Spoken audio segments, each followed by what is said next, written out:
My name is Chris Hernandez. I'm the owner of Creative London Landscapes, and this is the Honesty Box.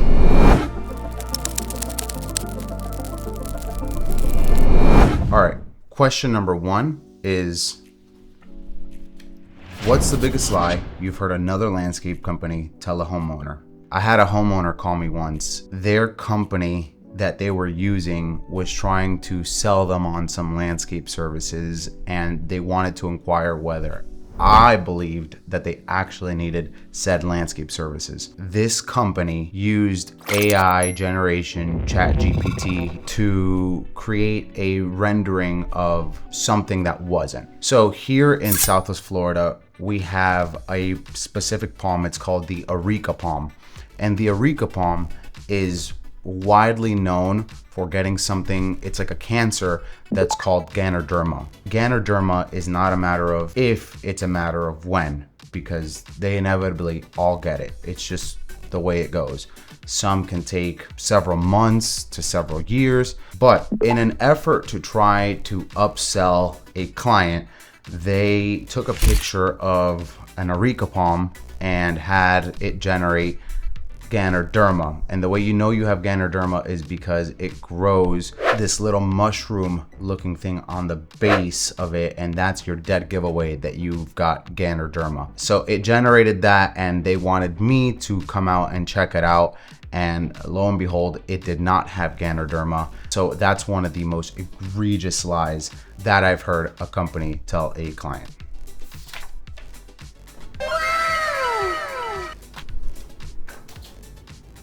Where did it go? I landed somewhere back there.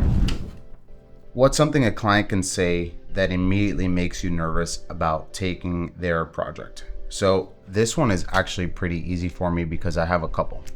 Number one is you go up, you have a meeting, they call you out, and the first thing they say is, yeah, you know, the last couple landscape companies kind of screwed me over. First thing that I think about is, one company screwing you over. I get it. It happens. Not everyone is honest. The last two is like, okay, well, you got screwed over by, I guess, two different companies, but the last 3 or 4 companies screwed me over. It's just like, are they the problem or are you the problem? Like, who truly is a problem? So that's kind of like a huge red flag for me. Second one is you go and you talk to a client and they hit you and they say, just to let you know, I already have 2 or 3 bids already, so just make sure you bid correctly. That makes me very nervous, and not for the reasons that you might think. So it doesn't make me nervous necessarily because I feel like our bid is going to be way out there. It's not because of that, nor because we stiff our clients or anything like that. It makes me nervous because it's the first step to me kind of realizing that this client could potentially, if we get this job, could potentially be the client that will nickel and dime us. It just simply comes down to, on the final invoice, when you start breaking down the things, because we give itemized kind of breakdowns on our invoices. What's this mean? Why did you charge me an equipment fee? What does equipment fee mean? It's just like, they'll nickel and dime you at every turn. So those are kind of red flags that I fear for when I kind of get to know a client, and that's the first thing that I hear. It just kind of makes me nervous. All right, next up. What's something you've charged a client for that costs way less than what they probably think it does? So pretty much everything. But before you guys come at me with your pitchforks, let me explain. So one of the things that I always tell my clients is, we're obviously a for-profit business. So that means that we have to make a profit. If I'm buying a plant, say for $20, I'm not selling that plant for $20. Sometimes we mark things up just a couple dollars. So I could buy a plant for $20, but I'm selling it for $22. Obviously, that plant alone is not going to make us money. But now if you multiply that plant times 100 plants, then you're making a little bit of money. And then you multiply that across different items, line items, such as palms or hardscape material or whatever it may be. And now you've got yourself profit. I have to upcharge pretty much on everything because that's how we stay in business. That's how we're able to make a living, myself, along with our entire team. That's how we make a living. So we don't ridiculously upcharge or mark up our prices or anything like that. But if I had to answer this one thing, I would think that it's more than anything like our labor. I think clients think our labor is a lot less than what it is. And when they get the labor charge, it kind of blows them out. But in reality, our pricing is ultimately pretty fair, and it's pretty much an industry standard across the board. So. Have you ever quoted a job ridiculously high because you didn't actually want it? Yes, I have. And if you are a contractor, you probably know what I'm talking about. I'll give you guys a quick story. I had somebody that called me out, and I went to their house, took a look at the job, and they would not give me any specifics as to what they wanted. Which again, is not always a bad thing, because maybe sometimes clients don't exactly know what they want. So it's not always a bad thing. That's why we're the professionals. But this guy in particular, he didn't know anything about what he wanted. I asked questions like, what color do you want? What kind of textures you want? Do you want palms? Again, base level questions just to make things easier for us. Then I got to the section where I always ask our clients, okay, well, do you have a budget in mind? I typically get the same kind of response across the board, which is, well, I don't know how much things cost. Completely understandable and justifiable response. However, what I typically do is I say, okay, well, do you have a ceiling of where you would like for us to stay under? And that's where people will usually come in and say, oh yes, I do have that. They'll give us a budget and we work with that. Well, this guy wouldn't give us anything. He goes, I don't know how much this costs, how much that costs. I don't know what to tell you guys. In an effort to kind of protect ourselves, we gave a very rough estimate as to what we thought if we did, based on typical lot sizes and typical landscape design plans that we create, how much we thought this particular project would come out to if we did X amount of palms, X amount of plants, labor and days calculated, so on and so forth. Ultimately, the price came out to, we gave them a ceiling of about 100,000, again, just to test the waters. We knew it might have been on the little higher end, but in an effort to give him something that actually is up to our standards, we gave him that price of about $100,000. Let's just say he was blown away by the price. He was absolutely flabbergasted, and he goes, that's not at all what I had in mind. I had about $10,000. What? Bro, what are you talking about, man? That's all to say, we did not end up working with him.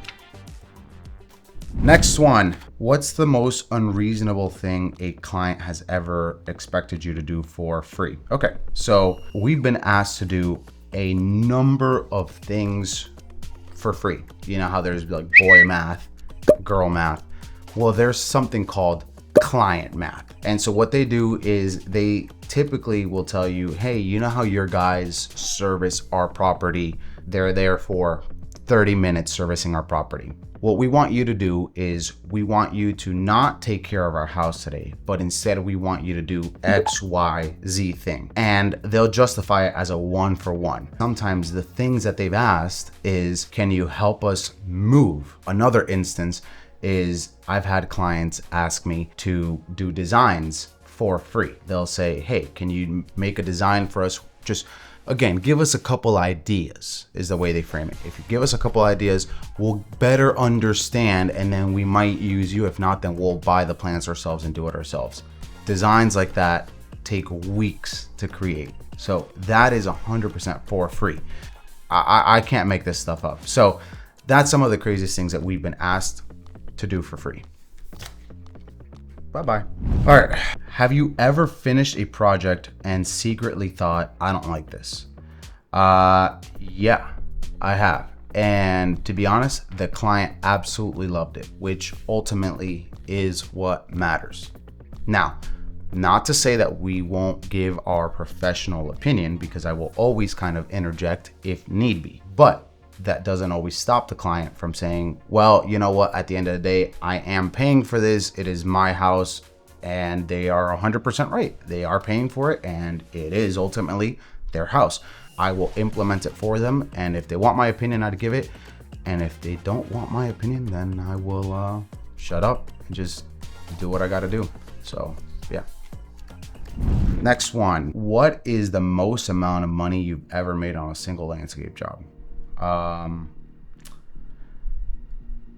I really have to answer that? Okay. Well, this is called the honesty box, so I will answer that for you guys. Just because you sign a 6-figure contract does not mean that you put 6 figures in your pocket. And I just want to make that clear. In an effort to be as transparent as possible, I'll give you guys a certain instance. We had a very, very, very wealthy client that was hosting an event at their house. They called us and they gave us a blank check and said, we want you to make our house look like absolute paradise. The event, I think it was a month and a half away, and he told us, here's a check, do whatever you have to do. I need this, number one, done by then, and number two, I need this to be wowing. So what we did was we got straight to work. We designed something for him, we implemented it, and we had a short amount of time to do it. This project was over $500,000 worth of labor, plants, materials, just entirety of the job. We completed it, the event happened, and he was absolutely ecstatic and elated. He kept getting compliments left and right on this landscape. Once everything was said and done, he handed me another check, and it was for $20,000. And I said, you're already paid up. You're already good. What's this for? He said, this is a tip for you, for helping me, and for making this a reality. So I wanted to hand you this, and he gave me a check for $20,000. So, I mean, that's probably the biggest payday I've had while I've been working for the better part of a decade. So, bang. All right. What's the weirdest thing you've ever found while working in someone's yard? So I actually do have a story for this one. I wouldn't say it's the weirdest thing. I would say it's what I would consider maybe the saddest thing. Our company was doing maintenance on a property, and while we were on that property, we were doing what we would normally do for maintenance, and the garage door to the home was open. The garage was kind of dark, but you could make out a silhouette. Our guys kind of took a look, and ultimately one of my guys came running up to me and said, Chris, I think there's something wrong. I think you should take a look at this. And when I went to go look, it was an individual who unfortunately died by suicide. It was one of the hardest things that we ever had to see, because nothing prepares you for that, and nothing prepared my guys for that. But that has to be one of the most shocking things that we've ever found while working on our property. I don't want to say any more. I think I'd rather just leave it at that. But that has to be one of the most shocking things that we've seen, and condolences to the family.